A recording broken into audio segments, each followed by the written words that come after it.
Hey, I'm Josh Reimer, and I sure appreciate our universal healthcare here in Canada, but back in the day, in many places, they had a simpler way of dealing with ailments. Take a look at these 10 and be very thankful for modern medicine. Have a toothache? Well, why not put a dead mouse in your mouth to cure it? I can think of many reasons why not, but ancient Egyptians did that. Sometimes they'd even mash it up with other ingredients and put that on the tooth. Delicious. Stuttering was a problem best fixed by surgery in the 18th and 19th century. And by surgery, I mean cutting off half the tongue. It was painful, it didn't work, and patients sometimes bled to death. It was not that attractive. If you're a guy who likes to have sex with girls but you don't like wearing condoms, consider simply inserting some crocodile dung into her vagina. With her consent, of course.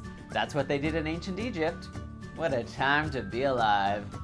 If you examine the liver of a sacrificed sheep, you can diagnose someone's illness. Or so the ancient people of the Iraqi region thought. They believed that the liver was the source of blood and hence the source of life itself. So it all made perfect sense. I guess you had to be there. On kind of a similar note, 17th century medicine included a powder made from mummified corpses and pig brains, among other things, that were added to a sword after it had wounded somebody, with the expectation that adding it to the sword somehow encouraged the wound to heal. Magic. Arsenic is of course a well-known poison nowadays, but it used to be used in an attempt to cure malaria, syphilis, arthritis, and diabetes. And technically speaking, I suppose if you were dead, you wouldn't have any of those things, so fair enough. Moldy bread was used to disinfect cuts in ancient Egypt, which seems bizarre, but penicillin is basically a type of mold that fights bacteria in your body.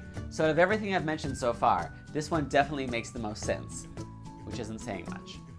If you were a doctor in medieval Europe, you were probably examining a lot of urine.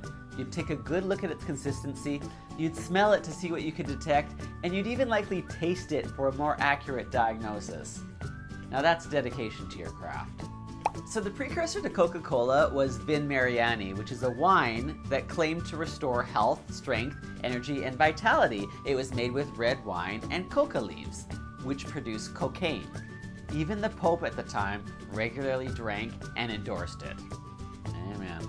And finally, in the early 1900s, American John Brinkley claimed he could cure sexual issues by surgically implanting goat testicles into a man's scrotum. He had no medical qualifications, and many of his patients died, but he got rich off of it.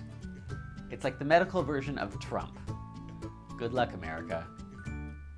Thank you to Jake for suggesting this topic through the contact form on my website, which is joshreimer.com. You should go there because sometimes I have contests with cool things that I'm giving away, like I do right now from TELUS for any of my Canadian viewers. Also, sometimes I have giveaways on my Facebook page or my Twitter, and I'm working on getting stuff for non-Canadians too. It's just when I get things from TELUS, it's only for Canadians. But anyway, thank you so much for watching. I'll be back soon with another video, which you will see if you are subscribed, and otherwise, my previous Sassy Scoop is right over there. The crazy car crash shot from inside the vehicle. Bye!